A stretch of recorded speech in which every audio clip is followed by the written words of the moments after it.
and thank you for joining us here at Ask a Historian. I'm Matthew Wilkinson, historian with Heritage Mississauga. And each week we invite you to send in your questions and we'll explore the fascinating stories of the city of Mississauga together. For this week's episode, we welcome Amanda Templeton, a volunteer with the Cemetery Committee for Trinity Anglican Church in Streetsville, and we'll explore some of the stories of this historic cemetery and the upcoming tours that they are offering. So again, thank you for joining us, and make sure to subscribe to our channel so you can stay up to date on many of the programs from Heritage Mississauga. Well, joining us this week on Ask a Historian is Amanda Templeton, who is a volunteer with the Cemetery Committee at Trinity Anglican Church in Streetsville. And the Cemetery Committee is doing some wonderful work in the historic cemetery that's literally tucked in behind the church. And so thank you, Amanda, for joining us. Thank you so much for having me. I'm glad to be here. Can you tell us a little bit about kind of the history and the story of the church and the cemetery? Absolutely. So the congregation itself was founded in 1841. In 1842, the cornerstone was placed. The bricks and the space for the church and cemetery were donated by Henry Rutledge, and the church officially opened in 1843. And what about the cemetery behind? Because I know a lot of people who know the church today know that the church that we see today is not the historic church, although it echoes the original church, particularly the tower. Unfortunately, the original church lost to fire and replaced. But the cemetery itself is arguably the oldest part of the property today. It is. So the cemetery itself, the first interment took place in 1843. So that is 178 years ago, which is quite impressive. So if you were to come and take a look, by all means, on the cemetery grounds, a lot of the stones are 178 years old and younger. A lot you will find in the 1850s, 1860s, but by far the oldest one, the first one was in 1843. I said, you have exceptional math skills if you did that one on the fly. So part of what you have undertaken, and I had a sneak peek of it, and I think you have some wonderful stories to share, but is the development of a walking tour. I mean, I know the Cemetery Committee is looking to rejuvenate the space and kind of breathe some energy back into the old cemetery. Right. But part of this is the walking tour you developed. Absolutely. So that started as a bit of a hobby. So I joined the cemetery committee back in late 2015, very active starting in 2016. And our goals of the old committee were basically to find monuments and repair them and restore them. And as we went through and we're going through the cemetery lists and finding monuments, and people would come like, hey, do you have a few minutes to show me that? So when the new committee was formed, and they asked me what I would like to do as far as that committee, I said, I really want to stay on heritage and preservation.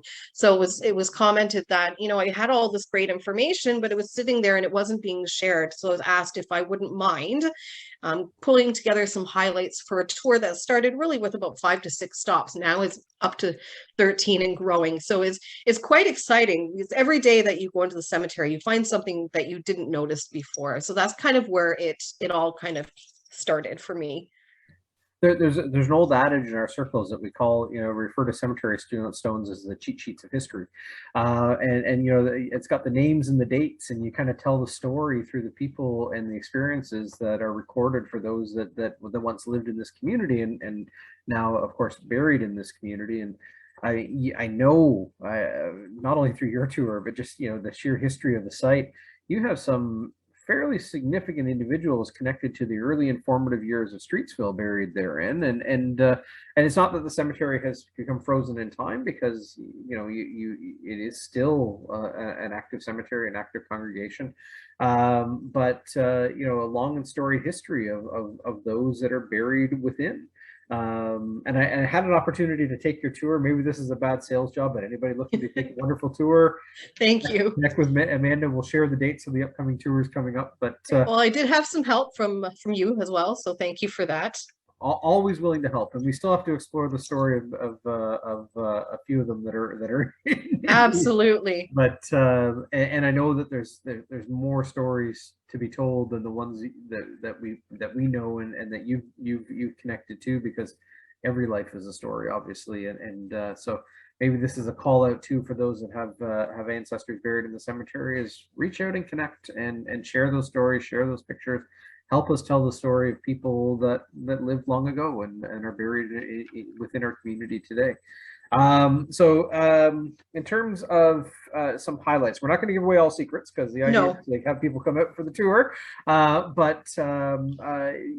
You selected a few kind of highlights to talk about in terms of individual stories, and the first one is one that most people who travel in Streetsville, probably by the thousands, have passed a building associated with this man, and that is the story of John Barnhart Sr. Yes, so John Barnhart moved here from Kingston in 1821. He was a militia in the War of 1812. And one thing that you will pass by, like you said, at Queen and Main Streets is the Montreal House. It is a white wooden building. It is the oldest commercial building standing and operating in Mississauga. I remember about 20 years ago, it used to be a classical barber shop on one side. It was a children's toys and bookstore and clothing store in the back. Now it is still a barber shop, an ice cream shop, and a Greek restaurant. But he started the Montreal House with his wife, Olive Barnhart. It is fascinating that it's still standing and in use today. And his sons over generations. I mean, you can't shake a stick in Streetsville history and not come across a Barnhart. That's right. Kind of like the Rutledges, which we'll get to in a moment. But you talk about families that, through sheer number of descendants, have really impacted the lives of generations of people and interacted with the lives of generations of people within Streetsville. It's quite just from a family name alone, the Barnhart is all over the story of Streetsville. But Streetsville is named for Timothy Street, and you do have a Timothy Street. I do have a Timothy Street. We do not have the Timothy Street, which most people are familiar with. And the funny part of this is when I joined the congregation and I joined the cemetery committee in the beginning, I thought we did have the Timothy Street until I was told to take a walk down to the Presbyterian Church and see the actual street family plot. Now, we have Timothy Street Jr. Why he's interred with us and not with the family plot, I'm not 100% sure, but he has a bit of an interesting story behind him. He had gone out one evening with a few of his friends and were having some drinks and having some fun, and had gone out to the barn behind the Telegraph Hotel. Had a cigarette, and it's not known which cigarette obviously had caused the fire, but unfortunately, this celebration caused the Globe and the Telegraph Hotel, with a couple stables and a store, to burn to the ground. And tragically, Timothy Street Jr. and his colleagues did perish in that fire. So you talk about the moments that kind of shape a community, and not everyone is a positive growth experience. I mean, sometimes it's through loss, and we no longer have those significant buildings on our landscape. The Telegraph and the Globe Hotel, which roughly on trying to think here from a geography perspective, north of Main Street and on the west side of Queen Street. Right. But here in the cemetery, you have a gravestone to Timothy Street Jr., who lost his life in the fire that claimed those buildings, and may or may not have inadvertently started it himself, but we don't know that for sure. But certainly that loss must have been felt within the family as well. I mean, Streets were not a prolific family like some of the other ones were, but very much tied to the lifeblood of the community. Absolutely. Your name. I mean, we've got some stories perhaps of some characters in the community, and one being the Commodore. Yes. Henry Rutledge. Henry Rutledge. Yeah, I mean, we can talk lots about Henry Rutledge, but tied to the creation of the church itself and buried in the cemetery behind. That's right. Why don't you tell us a little bit about Henry? Yeah, so Henry, he moved here from the United States with his first wife, Jane Noble. He donated the land for the church, the churchyard, as well as the Orange Lodge. So he was a member of the Orange Lodge, and that's where he got the name, the Commodore. It was a nickname given to him. All in all, he had about 18 children, and he was very prominent. So right up with Timothy Street, he's one of the founding fathers of Streetsville. So he was a farmer. He also had a brickyard, and was very, very generous in the community itself. And again, 18 children. You can 18. Rutledge just took over the town at one point. And I know that there's, we won't drop names, but I know there's descendants in the community today. There are. And George may be one of them. Some of the other stories that we can talk about, we have a fascinating one that I truly love. It is unique in our city, and that is the story of Andrew Crozier. Yes. Buried there, and quite a fascinating little tidbit of history that peeks through. And yeah, it is. So Andrew Crozier, he was a single gentleman, a poet. He had decided to compose a new anthem, not just for Canada itself, but for the entire British Empire. The gentleman who composed the music portion was Henry Herbert Godfrey. And they actually approached the crown and were given permission by the king to use the crest in the official publication of that anthem. And unique, you don't, like, this is a guy from, a farmer from just north of Streetsville, right? Like, exactly. And composes a new anthem. And this was at just at the passing of Queen Victoria and the ascent of her son to the throne. So a new anthem for a new emperor or a new king. Right. Unfortunately, a short-lived reign. He was only on the throne until 1910. But here's a guy from basically Streetsville, Meadowville that wrote a song. Exactly. And it resonated beyond this community. And it just fascinating little bit.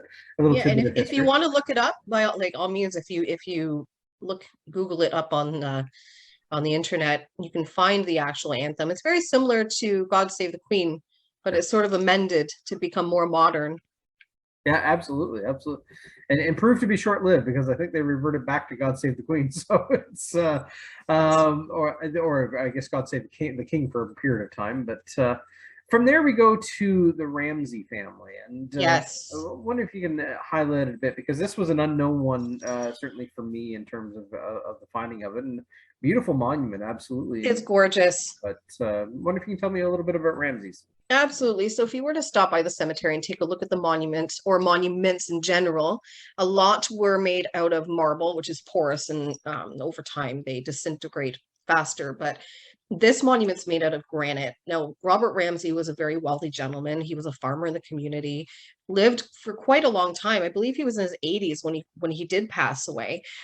Sadly, the story about his passing, if there was an article in the Daily Mail and Empire in 1898 that stated that there was a coroner's inquest into his death, that he passed from neglect, so he didn't have proper nursing care, proper nutrition, and it did say that it did hasten his death, which is very sad. We would hope something like that wouldn't happen today, but yeah, there were charges laid as well. Yeah, it does. I mean, we hear about things like senior neglect today, and they are dark chapters of our story, but those aren't new concepts, unfortunately. And graveyards in society as a whole, are full of stories that are challenging ones. And I think it's important to reflect on those too, because we do have these monuments to time, but we sometimes lose sight of the individual lives attached to those monuments. And I think it humanizes the story a little bit too. And in lieu of a face, it puts a face on the story. In a sense. It does. And he is interred there with his wife and 3 of his children as well. So it's quite a large monument. And speaking of those stories that challenge us a little bit, is you have one of I was going to say of loss, but I mean that is a cemetery after all. But the one of young loss, and that belonging to the story of the Palsters, and wondering if you can explore that with us a little bit, and so get your heart a bit. Yeah, so Elizabeth Palster was, in today's terms, a younger mother, 37 years old. Back then would be more on the middle-aged side, but she died fairly young as per our standard, 37. But interred with her are 6 of her children. She did have a set of twins as well. I don't have their exact ages offhand, but unfortunately, it was very common back in the 1800s, for very early 1900s, where children didn't live very long. They were very lucky if they made it to their 5th birthday. In our cemetery alone that we know of, and that's just of we know of, there are 72 children interred at Trinity Church. Infant mortality is a challenge to come to terms with, but it was a reality historically, and in terms of, we live in a day and age here of, knowledge around COVID and vaccines and stuff, and how amazing it was that yes, this is a challenge, but a vaccine has been developed within a very short period of time. Many of our ancestral predecessors lived in an era without vaccines of any kind, and so common illnesses that we perhaps take for granted today took lives away, particularly with the young and with the aged, and so you do have epidemics and pandemics swept through historically. They weren't, perhaps I would say our historical ancestors on this landscape face more health challenges than we possibly even do. And so something like the Palsters really hammer that point home.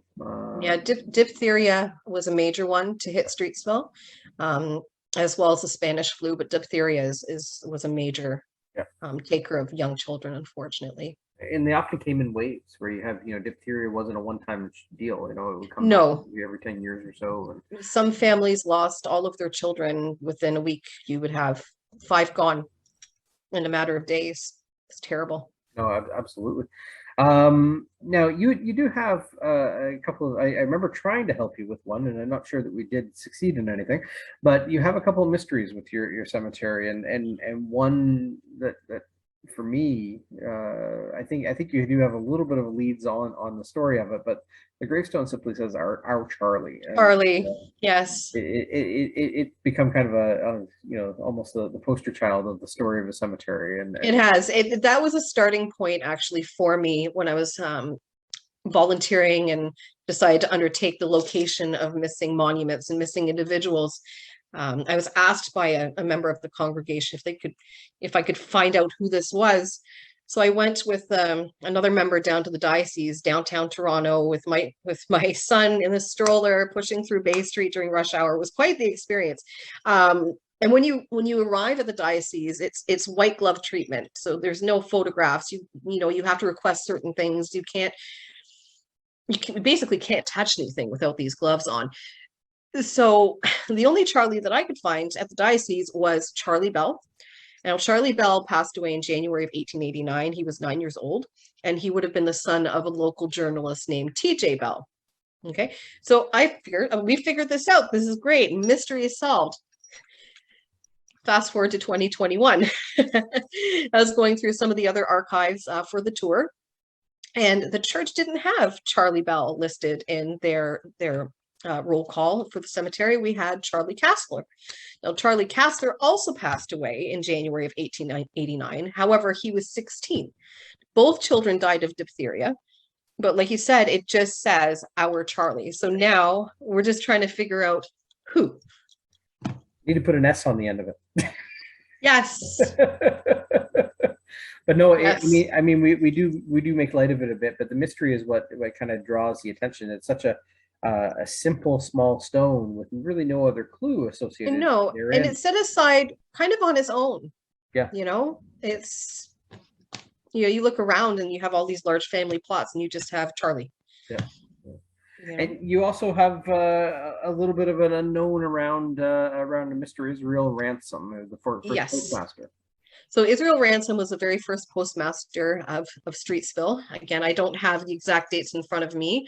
Yeah. I believe he was around for about 20 some odd years, and just one day was not the postmaster anymore, just vanished.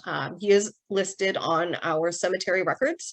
It doesn't have a date of death. It doesn't have any family listed whatsoever. It just says that he is interred somewhere in the Streetsville Cemetery. Now, as we've discussed before, and sometimes if somebody passes away and there isn't family to erect a monument, and a monument just doesn't, isn't purchased, it isn't put in place, or he just may not have wanted one, period. He could have been requested to be interred in Pottersfield. We just have no idea. And it is mind-boggling to have somebody as prominent as a postmaster, because you couldn't have a town without a postmaster. And for him to just disappear with no family and be buried somewhere with no marking, it's a big mystery for me that I really would like to solve. I always find that is one of the fascinating things about cemeteries is that they are not frozen in time, so to speak. The land moves, gravestones move. We don't think of gravestones that move, but they do. Gravestones fall, frost and freezing and rain and all those kinds of things. They play havoc with the landscape in the cemetery, particularly stones that lie flat. And the example of the row stone is an excellent one because you said in 2011 there was a picture of it, which means it was visible. Yes. And 2021 it is 3 inches below the ground. And it is. Yeah, so it was constantly move. So I guess where that goes is like you don't know how much work you have in front of you because you're finding stones as you go along. exactly. So originally trying to look for this monument, thinking it was the oldest one. It must be right at the front gate of the cemetery. Obviously, it must be. It's the first one. And then conversation that you and I had shed a little bit of light on how family plots work. If you own a pew, possibly, then you might be more prominently closer to the back of the church, or as in the Rutledge family plot, he donated land. He donated for the church and the cemetery and so on and so forth. So he may have had first pick. We don't know, but you look at all these big family plots. I'm thinking to myself, okay, we've got like 1850 something here, 1889 over here. It wasn't making chronological sense to me. And when I was looking at the registers, I didn't see anyone else with the last name Rowe. So it's very well could be that they were somewhere else. So I decided to take a backwards approach. And instead of walking from the wall of the church to the back of the church, which I had done about 15 times back and forth, I decided to go from the back of the church to the front of the church. And in that interim period of time, I had gone on a website called GenWeb and Find a Grave. And on GenWeb, I was able to find this monument of Ellen Rowe. Some of the documents I had looked at, the last name wasn't spelt correctly. The date was a little bit wrong. So when I was able to line these two up and say, hey, this is 11 years ago. It didn't say exactly where in the cemetery it was. It just said, it's visible. So it's a bit of a long shot, but I ended up walking past one monument and it looked like it could have been Ellen. Just the way the bottom of the letters lined up. Now you have to think, and I wish I took a picture of this, but I was so excited that I was like, forget it. It was about 80% covered at this point. So the top, but this portion was covered, and all I could see was about 1/4 of an inch of the bottom of the letters that could possibly be Ellen. Then you had a middle segment that said wife of William, and then you had the age. So when you put those three together, you're thinking, a light bulb goes off. This obviously has to be it. So I called Bob down, and he's another committee member who works with me, and he's great on uncovering things. I find things and he uncovers them. And about 45 minutes later, we had uncovered the original monument, and it was in amazing condition considering it had been down there. Being gradually covered over since 2011, so 10 years. That's crazy. And I think that's for people that visit the cemetery is take a look at I guess the ground surface and realize how undulating that ground surface is, and a lot of that has to do with frost and thaw cycles and all that kind of stuff. And we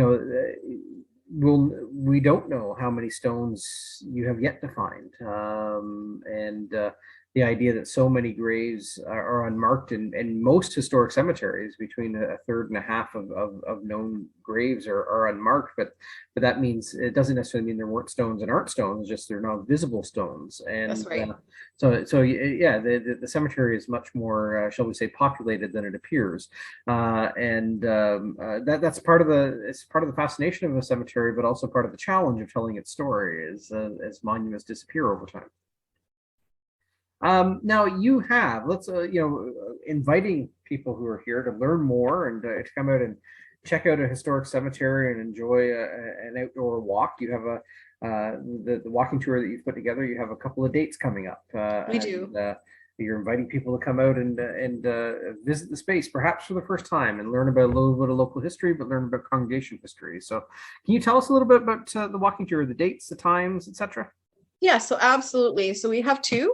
The first one will be on Sunday, October 17th at approximately 11:15. So after the service, which again, you're more than welcome to register online on our website and attend if you would like to do that as well. If not, you're also welcome to meet us up at the cemetery gates about 11:15. Once we get a group together, social distance, and we will take a tour through the cemetery. There's about 13 spots. We can talk a little bit more about the mysteries of the cemetery. Yeah, I don't want to give too much away. Oh, no, but the second tour as well will be on October 31st. Yes, that's Halloween. No, it wasn't exactly planned that way. It just happened to coincide with my volunteer time. But again, approximately 11:15, just outside the cemetery gates. There's nothing wrong with embracing history and having a walk in a cemetery on Halloween. No. So if any of you are curious, there is a parking space dedicated to the church on Pearl Street. So like we discussed, a lot of people have driven by Trinity and they don't realize that there's a cemetery there because the church is quite large and the cemetery is tucked in behind. So between the church itself and the Streetsville Legion, if Right. that gives you a sense of where the location is, but there is a large parking space that you're free to utilize, and we'd love to have you. Wonderful, and we'll share links to it as well, and just how people get in touch with Trinity and where to find it, and the like, and come out and take a walk through history and reflect on the cemetery and the people therein and the stories that are attached to those people. Very much part of our community history, and I congratulate you and the cemetery committee for the ongoing work to kind of showcase and re-invite people to come and explore this historic gem in our city. I know we had an interpretive plaque unveiled a couple of weeks ago with the War of 1812 veterans that are buried in your cemetery, and future plans in the works as well in terms of projects down the road that'll kind of invite people to come out and share the space and explore this space with you. And so, again, kudos to you and the cemetery team. Very Thank much, you. Very much. I'm excited to see it happen. So. Anyway, so thank you for joining us. Well, thank you for having me. I had a lot of fun. Glad I could help. I'm glad, and all the best moving forward, and keep sleuthing and. Perhaps I always say in the history term, keep digging, but I'm not quite sure that's the right thing in a cemetery, but. Well, in a way, it's like the popular Disney movie. Sometimes when I am back there, it's keep on digging, keep on digging. Well, I wish you never know. Yeah, absolutely. I wish you all the best. Thank you. To the church and to the end of the cemetery. But by all means, anyone listening, come out and check it out. And if your ancestors are buried here, please share their stories. Yes, please. Share pictures. Let's help to tell the story of the people of this congregation and the people of the cemetery. And as I know, we only touched on a few stories here, but I know you have a lot more to share. And we don't want to give it all away. Absolutely not. You got to come out for a reason. Just a tidbit. Well, thank you so much. You're very welcome. Thank you for spending some time with us here at Ask a Historian. And thank you also to Amanda Templeton for sharing her passion and her interest in history with us, but also the incredible work of the Cemetery Committee at Trinity Church in Streetsville, just highlighting the stories of history and of that cemetery and how they connect to our community. We invite you to take part in their tours, again, taking place on Sunday, October 17th and the 31st at roughly 11:15 p.m. at the cemetery behind Trinity Anglican Church. Come out and explore and support the work of the Cemetery Committee. Also, for Ask a Historian, please send in your questions each and every week. You can email them to info@heritagemississauga.org and subscribe to our channel so you can stay up to date on programs and future episodes of Ask a Historian. So thank you, and keep exploring our history.